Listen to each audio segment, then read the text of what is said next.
I am Ferdinand Marcos, and I am the President of the Republic of the Philippines. I stand today on behalf of 110 million Filipinos. Hello Universe, it's me again. Shoutout sa inyo mga kababayan. But anyway, mayroon tayong upload videos update. Ayan. Shoutout sa mga Marcos Lily supporters, Filipino and OFW. Meron tayong good news guys ha. Ayan si Pangulong Marcos Jr. Today is March 27, 2026. One day ago na huli ako but it's okay. Kailangan ko i-upload ito dahil nagpunta po yan sa Isabela. Wow. Ano kaya ginawa ng Pangulo dyan? Ano guys? O ayan o. Nakita nyo? Onion Cold Storage Facility. OM goes. Sabi ng mga DDS, walang nagawa daw ang Pangulo. Hindi kayo naloka. Ano yan? Hindi ba ano yan? Hindi ba magandang balita yan? You see guys. Cold storage. Kahit anong klaseng produkto, ilalagay mo dyan sa cold storage. Pang long lasting po yan. Ayan o. Ito yung mga highlights guys ha. Shout out sa mga taga Isabela. Hello. Shout out sa inyo. Wow. Ay grabe, 'di ba? Pag sinabi mong cold storage, ano 'yan parang kumbaga malamig ang sa loob eh. Hindi ko alam kung anong temperature hanggang ano bang well anyway.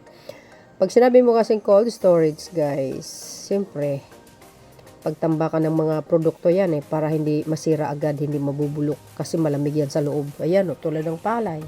'Di ba? Ganda. Ang lawak yan. Katayo sibuyas.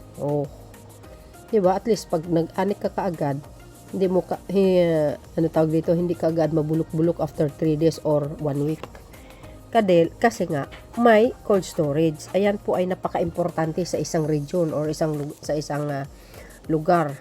Nang laki-laki ng tulong yan guys. Yung cold storage na yan tingnan mo si kuya, ngiting-ngiti. 'Di ba? Para kumpleto detalyado, basahin ko sa inyo, okay? Yung city storage ng sa Palay, ang isa sa nakikita ko na kagandahan nito ay yung quality ng mga binhi na i-distribute ng DA ay mas maganda ngayon ang performance. Sana ay magamit din ito sa pag-imbak ng mga harvest ng farmers kung kinakailangan. Yung sinimulan ng Pangulong Marcos noon na pagtutok sa agrikultura ay ramdam namin ngayon na talagang ang focus niya ay tignan kung ano yung sitwasyon ng mga magsasaka tulad namin, pagandahin yung distribution ng mga government support, government intervention sa mga farmers ay kanilang inaaksyonan. Itong nakarang planting season, maaga na nakarating yung mga binhi ng palay sa ating mahal na Pangulo, sa Secretary ng Agriculture. Maraming salamat po sa pagtuon ng pansin sa aming mga magsasaka. Ang nais po namin ay mas gumanda pa po ang papaparating ng mga suporta sa aming mga magsasaka tulad po ng mga ginagawa ngayon.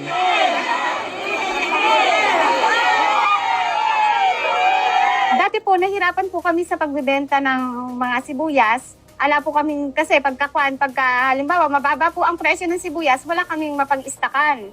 Ngayon po meron ng cold storage, habang mababa po ang presyo ng sibuyas, ngayon po meron na kaming pag-iimbakan ng aming mga inaning sibuyas. Yan po ang naging tulong sa amin ngayon. Malaki po ang naitulong sa amin ngayon noong pamahalaang PBBM kasi po nabigyan kami ng libreng mga punla, libreng pataba na gagamitin namin sa pagsisibuyas. At saka mas nabigyan kami ng atensyon ngayon, mas dinidinig kami ng gobyerno sa mga hinaing namin. Nung wala pa dito ng cold storage, sir, kasalukuyan na nagtatanim kami ng umyong. Mayor namin noon, tinaskar na kami na magtanim kami ng union para meron kaming pagkakitaan na co-op. Yan lang ang concern. Kasi itong naipatayo na cold storage, maganda sir, para meron kaming pagimpakan kung halimbawa kung mababa ng presyo ng sibuyas, dito kami mag-i-impact sa business namin ng co-op. Maganda yung pinamumuno ni BBM kasi yan, ngayon na lang umunlad ng pagtatanim namin yung sibuyas sa kagaya na yung subsidy ng DA, yan ang malaking tulong namin ng magsasaka.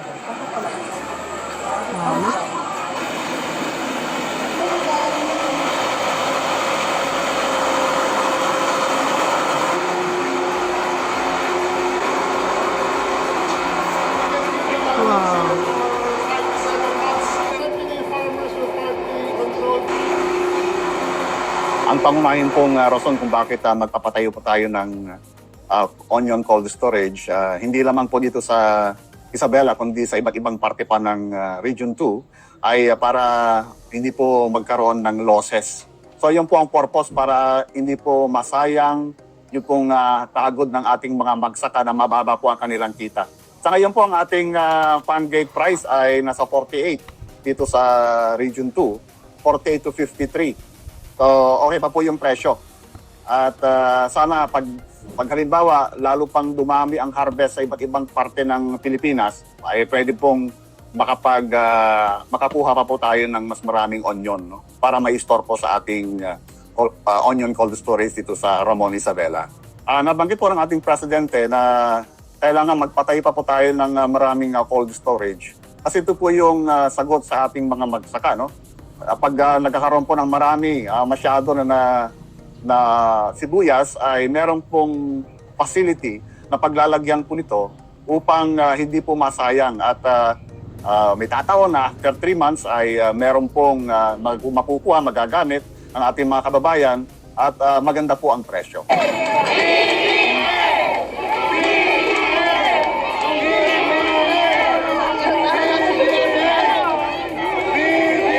Diba guys? Kala ko ba sinasabi nila walang nagawa ang Pangulo?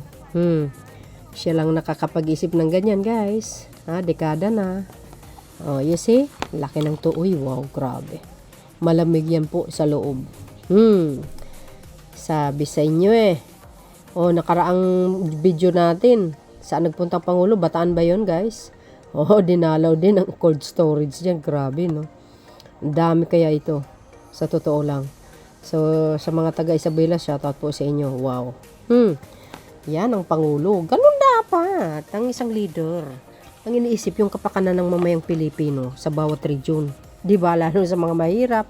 Kasi number 1 priority niya talaga ang magsasaka, mga kababayan. Alam po natin yan. So, ganda ng cold storage nila. Ito yung mga highlights. Siyempre, ang kapalagay natin, congratulations po. Ganun ang Pangulo. Diba? Sipag niya. So yun guys, ang aking pinaka-latest updates. Shout out sa mga taga-Isabela. Abangan nyo po ang Pangulo sa pagpunta niya sa mga lugar nyo. Siyempre, hindi lang sa Isabela po, marami po yan. Kaya abangan po natin. So yun mga kababayan, basahin po natin ito, no, para kompleto detalyado. Sabi dito, mga beswa, mas matatag na supply sa merkado at mas mataas na kita para sa mga magsasaka. Maaring nang iwan ang nakasanayang pagbibilad ng palay sa kalsada at mabawasan ang pagkabulok at mababang bintahan ng ani sa pamamagitan ng makabagong drying storage at cold storage facility sa Ramon Isabela. Sus Maria Josep, dalawang pala ito. Yung drying storage para sa mga palay. Ang ganda pala guys. Naku, laki maitulong ito. Totoo yun. Para siguro iwas bukbok, di ba? Personal na inspeksyon ni Pangulong Ferdinand Marcos Jr. ang Batali Warehouse at Ramon Onions Cold Storage. Ay, dalawa pala ito guys. Warehouse ng mga palay. At saka cold storage ng mga sibuyas. Facility, mga proyektong magpapalakas sa post-harvest handling at cold chain system para sa mga magsasaka. May storage capacity ang Ambatali Warehouse at 14,000 kaban at 3,625 kaban. na drying capacity kada batch, habang ang onions cold storage na may 220,000 bag capacity ay nagpapahaba ng shelf life ng sibuyas mula 1 to 2 months. Oo nga, hanggang 5 to 7 months. Ang tagal at pumipigil sa pagkasira ng hanggang 7,000 bags. Wow. Dahil ito inaasahan, tataas ang farm gate price ng palay mula sa 16 hanggang 20 kada kilo, at matiyak ang tuloy-tuloy na supply ng pagkain at mas mataas na kita para sa mga magsasaka. Ayan, sibuyas is life. 'Di ba?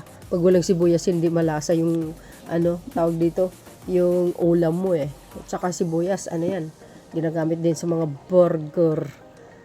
Di ba guys? Dalawang warehouse at saka cold storage ng onion. Ito pa yun,